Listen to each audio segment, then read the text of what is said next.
کوئی بھی انسان اپنی زندگی میں 4 چیزوں سے بے انتہا محبت کرتا ہے.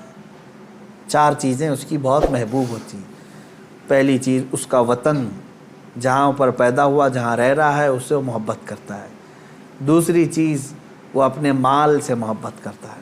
تیسری چیز وہ اپنی اولاد سے محبت کرتا ہے. چوتھی چیز وہ اپنی جان سے محبت کرتا ہے. اور امتحان انہی چیزوں سے ہوتا ہے جس سے محبت کیا جاتا ہے. ایسی دوسری چیزوں سے نہیں امتحان لیا جاتا. آپ کو جو چیز ناپسند ہے میں کہوں وہ دے دو، وہ فوراً اٹھا کے دے دیں گے، جیسے گھر میں رکھا ہوا کچرا اٹھا کر کے فقیروں کو دے دیتے ہیں. ہاں، امتحان تو اس وقت ہوگا جو اپنے مزے کی اور پسندیدہ چیز آپ بنا رہے تھے اور پھر آپ کو کہا گیا اس میں سے دے دو، تب مشکل ہو جاتا ہے. ہاں، جو دے دیا اور پھر وہ امتحان میں کامیاب ہوا، اپنی پسندیدہ چیز. ابراہیم علیہ السلام سے جو امتحانات لیے گئے وہ 4 محبوب چیزوں سے امتحان لیے گئے، اور اب 4 امتحانات میں ثابت قدم رہے. آپ نے وطن بھی ترک کیا، جان بھی جوخم میں ڈالی، اولاد بھی اور اپنا مال بھی.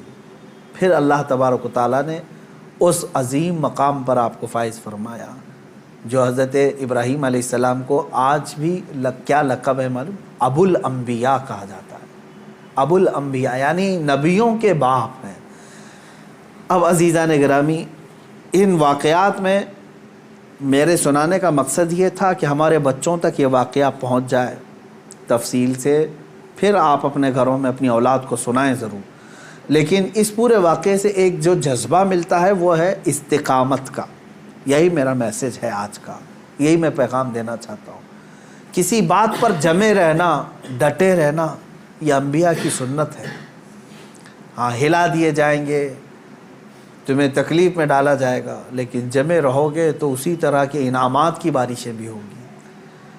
آپ کو پتہ ہے حضرت بلال حبشی رضی اللہ تعالیٰ عنہ کو جب مکہ والے زنجیروں میں جکڑتے تھے یا پھر رسی باندھ کر کے مکہ کی گلیوں میں کھینچتے تھے، صحابہ اکرام حضور صلی اللہ علیہ وسلم کی بارگاہ میں تشریف لائے. عرض کرنے لگے، یا رسول اللہ صلی اللہ علیہ وسلم، کیا ہم حق پر نہیں ہیں؟ حضور نے فرمایا، کیوں نہیں؟ کہا، پھر کیوں ہمیں اتنی تکلیف دی جاتی ہے؟ کیوں ہمیں اس طرح سے غریب صحابہ کو مارا جاتا؟ ہم حق پر ہیں تو پھر یہ ہمارے اوپر حاوی کیوں ہوتے ہیں؟ اب سنیں، بہت سارے لوگوں کا آج بھی سوال یہی ہے کہ آج ہم اتنی بڑی تعداد میں ہیں، ہم ہی خدا کی عبادت کرتے ہیں، ہم ہی رسول پاک کی رسالت کا اقرار کرتے ہیں، قرآن کے قاری ہم ہیں، اذان کے دینے والے ہم ہیں، نمازوں کے قائم کرنے والے ہم، تکلیف ہم ہی کو سب سے زیادہ ہے، مارے جا رہے ہیں ہم ہی سب سے زیادہ آج دنیا میں. یہ سوال آج بھی گردش کرتا ہے.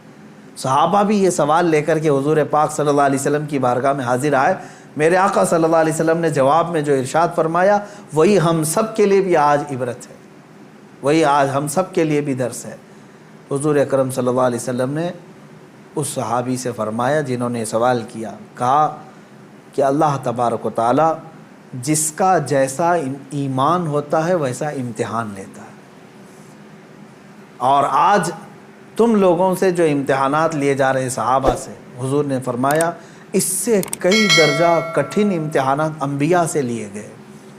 حضور اکرم صلی اللہ علیہ وسلم نے ارشاد فرمایا انبیاء میں سے بعض وہ نبی ہیں جیسے حضرت زکریہ علیہ السلام، یہودیوں نے ان کے قتل کا منصوبہ بنایا اور ان کے پیچھے لگ گئے، یہاں تک کہ آپ جان چھڑاتے ہوئے ایک جگہ ایسے آئے، اللہ کے نبی ہیں، ایک درخت کے قریب آئے، درخت سے کہا کہ تو پھٹ جا، میں تیرے اندر داخل ہوتا ہوں.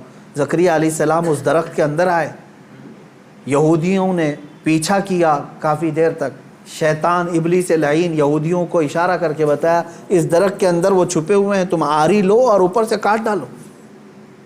یہودیوں نے اس درخت کو اوپر سے کاٹنا شروع کر دیا.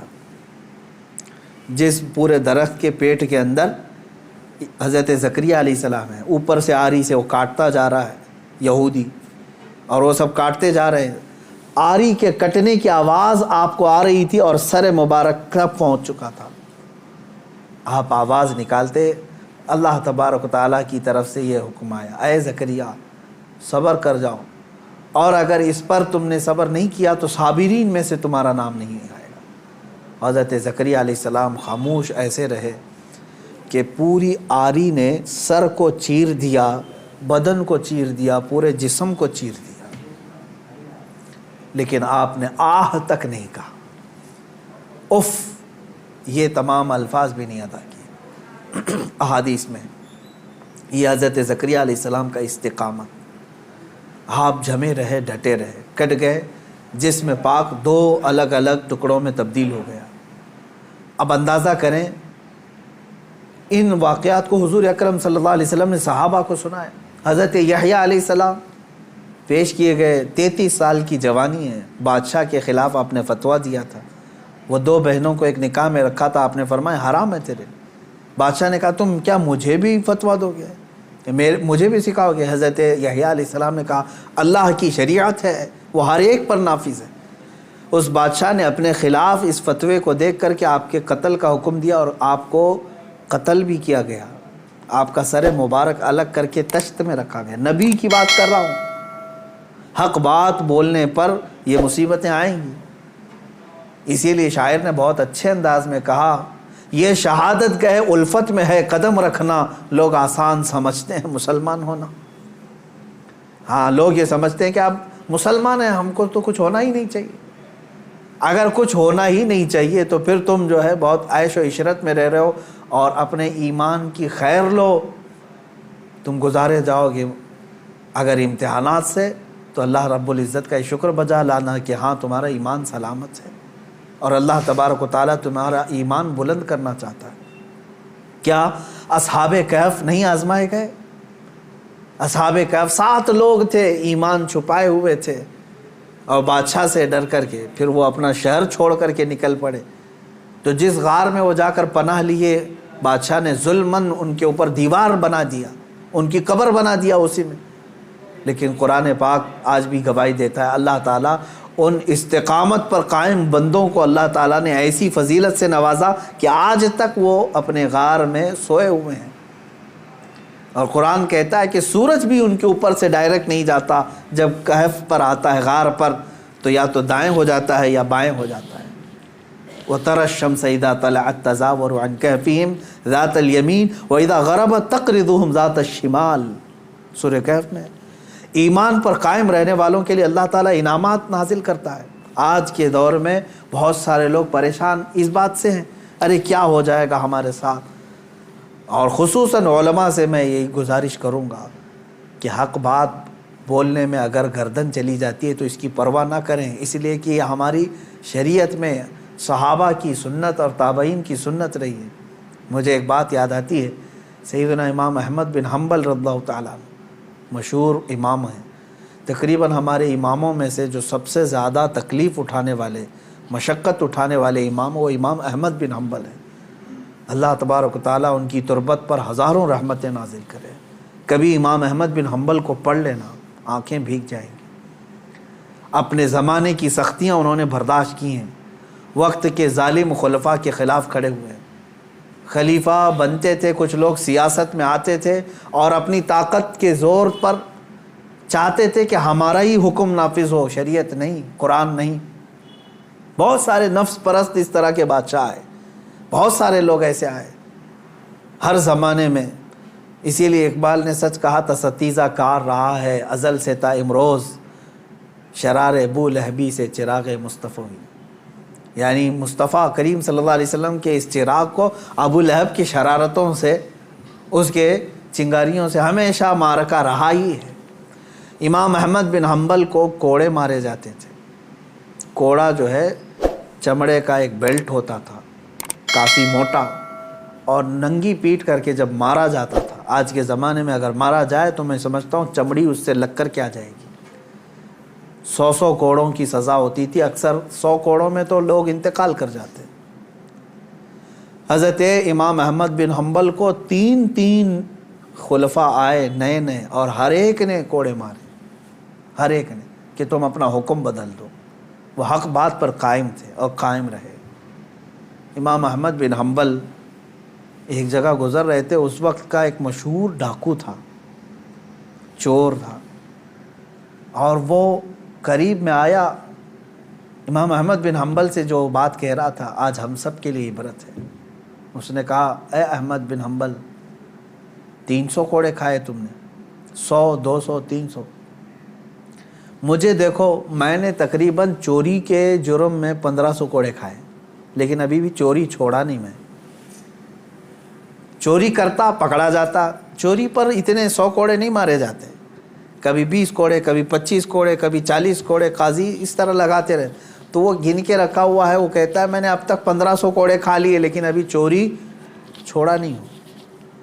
وہ کہتا ہے کہ میں 1500 کوڑے کھا کر کے چوری نہیں چھوڑا, تم 300 کوڑوں پر حق بات کو نہیں چھوڑ دینا.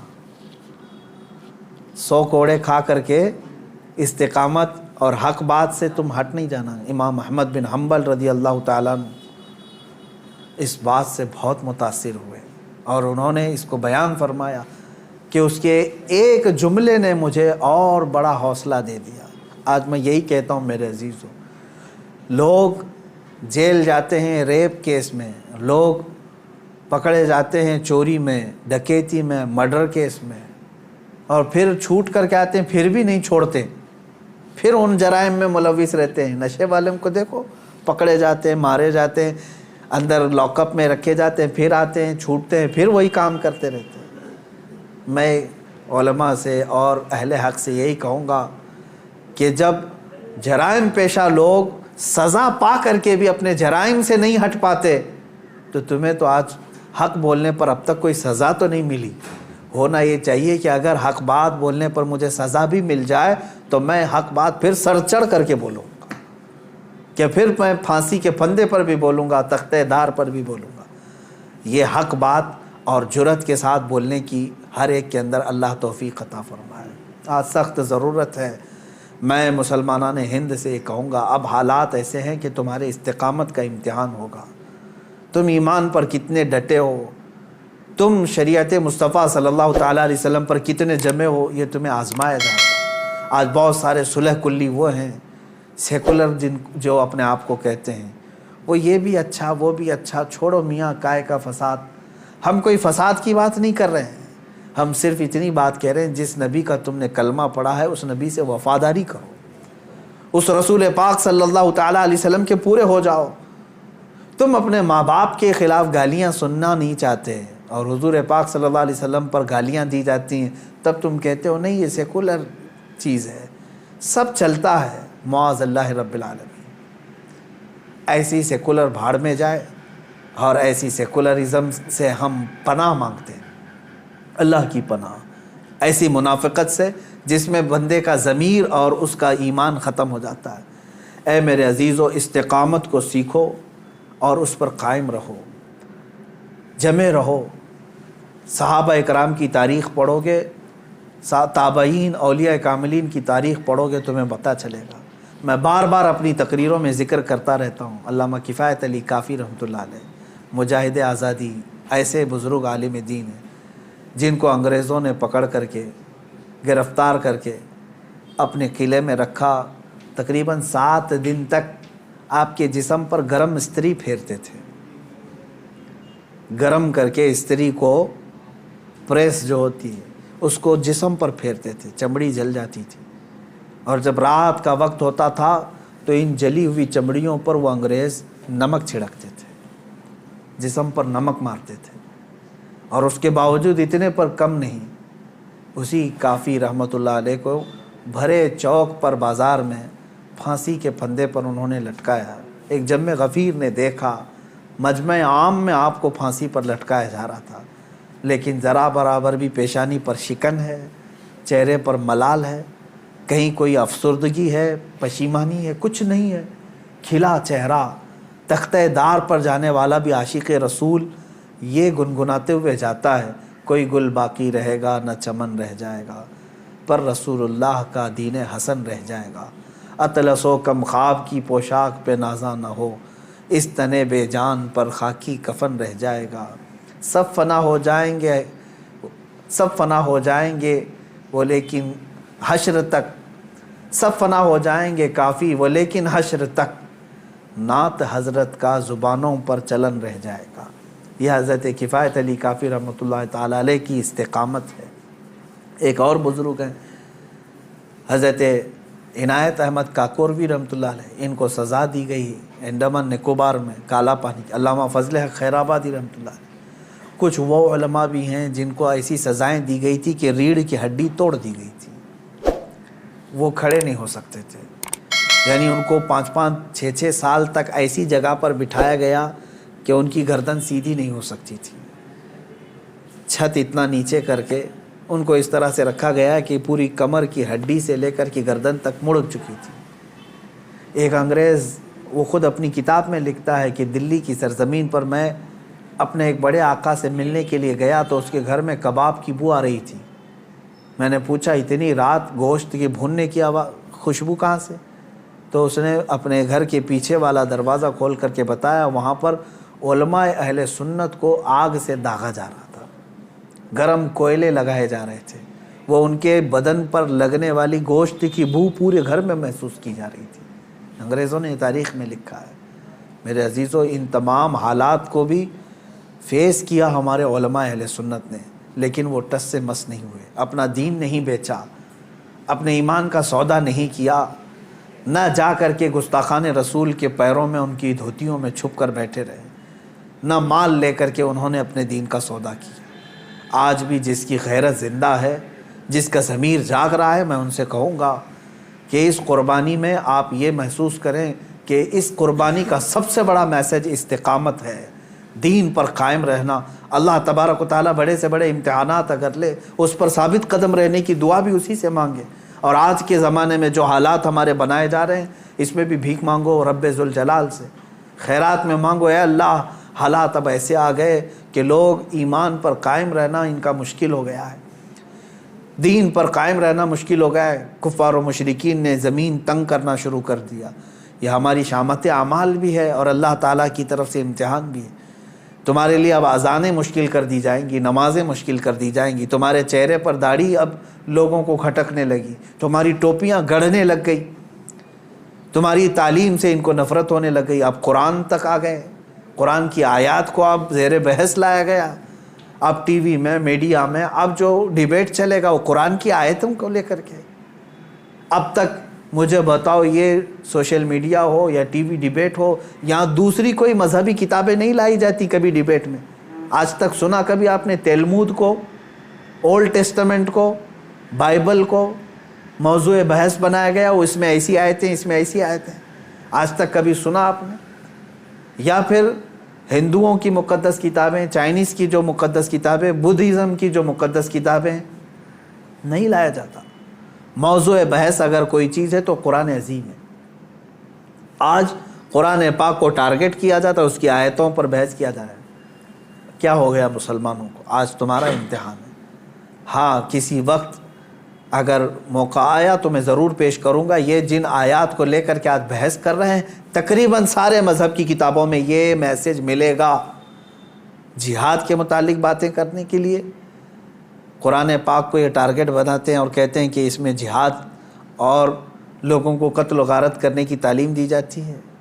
یہ جن جن آیتوں کو کوٹ کرتے ہیں، میں چیلنج کے ساتھ کہتا ہوں اسی طرح کا میسج میں ہندوؤں کی کتاب میں بھی بتا سکتا ہوں اور عیسائیوں کی کتابوں میں بھی بتا سکتا ہوں، لیکن جانبداری ایسی ہے کہ ان کتابوں کو چھوا بھی نہیں جاتا، بات بھی نہیں کی جاتی۔ قرآن پاک پر آج سب ہرزہ سرائی کرنے پر مشغول ہیں۔ میں علماء سے کہتا ہوں، ہزاروں کی تعداد میں علماء اہل سنت موجود ہیں، عشاقان رسول موجود ہیں۔ اب تمہارے استقامت کا امتحان ہے، جمے رہو ایمان پر، ڈٹے رہو۔ آ جاؤ مصطفیٰ کریم صلی اللہ تعالیٰ علیہ وسلم کے اخلاق حسنہ پر۔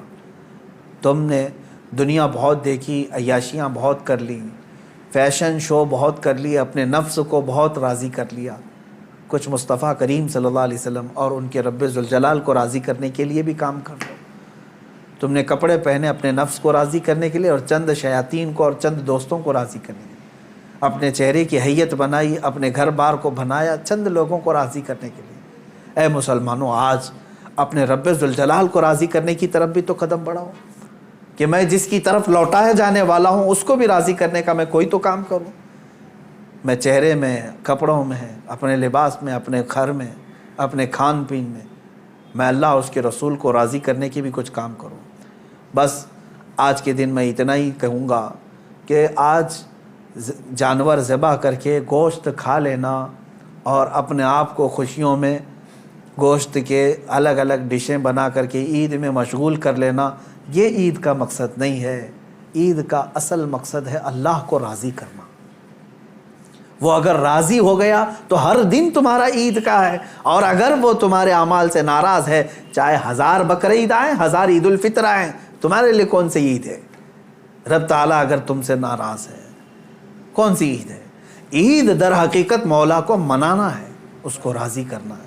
قربانیاں گوشت کھانے کے لیے نہیں. ایک مسئلہ بھی جاتے جاتے بتا دوں، اگر کسی نے گوشت کھانے یا صرف گوشت کی نیت کر کے قربانی کی کہ آپ گوشت ملنے والا ہے، فلاں فلاں ڈش بننے والی ہے گھر میں، تو کہا گیا کہ اس کی قربانی ہی نہیں ہے، قربانی ہوگی ہی نہیں. جس نے گوشت ملے گا اس کو میں بیچوں گا، اتنا کماؤں گا، جس نے بھی یہ نیت کی اس کی قربانی ہوگی ہی نہیں، ہوگی ہی نہیں. فرمایا گیا تقرب الی اللہ کی نیت ہونی چاہیے. میں قربانی کر رہا ہوں صرف اللہ کی رضا کے لیے، نیت یہ ہو، اور پھر گوشت کھانے میں مل گیا تو یہ اللہ کا انعام ہے. گوشت تو کھانا ہی ہے، ملتا ہی ہے آپ کو، لیکن نیت پہلے گوشت کھانے کی نہیں ہے، اللہ کو راضی کرنے کی. رب تبارک و تعالیٰ راضی ہو جائے. میرے عزیزو، آج کے دن اللہ تبارک و تعالیٰ کی بارگاہ میں خصوصی التجا کریں، دعا کریں. مولا کریم عید الاضحیٰ کی برکت سے یہ لاکھوں جو قربانیاں ہیں ان کو قبول فرمائے، اور ان قربانیوں کی برکت سے مولا تعالیٰ ہم سب پر مسجدیں، عیدگاہیں اور ہماری عبادت گاہیں کشادہ فرمائے. حرم پاک اور حرم رسول کو مولا تعالیٰ ہم گنہگاروں کے لیے پھر سے کشادہ فرمائے. بیت المقدس کو مولا تعالیٰ ظالموں کے چنگل سے آزاد فرمائے، اور تمام عالم اسلام کے مسلمانوں پر رحم و کرم فرمائے. خصوصیت کے ساتھ رب ذوالجلال تیری بارگاہ میں دعا ہے مولا گستاخان رسول کو ہلاک و برباد فرما دے. جو تیرے نبی صلی اللہ علیہ وسلم اسلام اور قرآن اور تیری ذات پر انگلی اٹھائے مولا ان کو تو عبرت کا نشان بنا دے، ہلاک و برباد فرما دے. اے کریم خدا ارحم الراحمین، جو گستاخی کرے چاہے وہ دنیا کی کسی بھی خطے میں ہو، مولا غیب سے تو اپنا سخت پکڑ اور سخت پرسش کا حکم ان کے لیے نازل فرما. الہ العالمین تو ان پر عذاب علیم نازل فرما، عذاب عظیم نازل فرما. اے کریم خدا ارحم الراحمین، ہم تمامی عالم اسلام کے لیے دعا گو ہیں، امت مصطفیٰ کے لیے دعا گو ہیں. مولا اے کریم خدا اس عید قرباں میں سب کو امن و امان عطا فرما، ہر طرح کی بلاؤں اور آفتوں سے ہماری حفاظت فرما. الہ العالمین ہماری عیدوں کو اپنی بارگاہ میں قبول و مقبول فرما. وصلی اللہ تعالی علی خیر خلقہ محمد وآلہ واصحابہ اجمعین، وآخر دعوانا ان الحمد للہ رب العالمین. اللہ اکبر، اللہ اکبر، لا الہ الا اللہ واللہ اکبر، اللہ اکبر وللہ الحمد.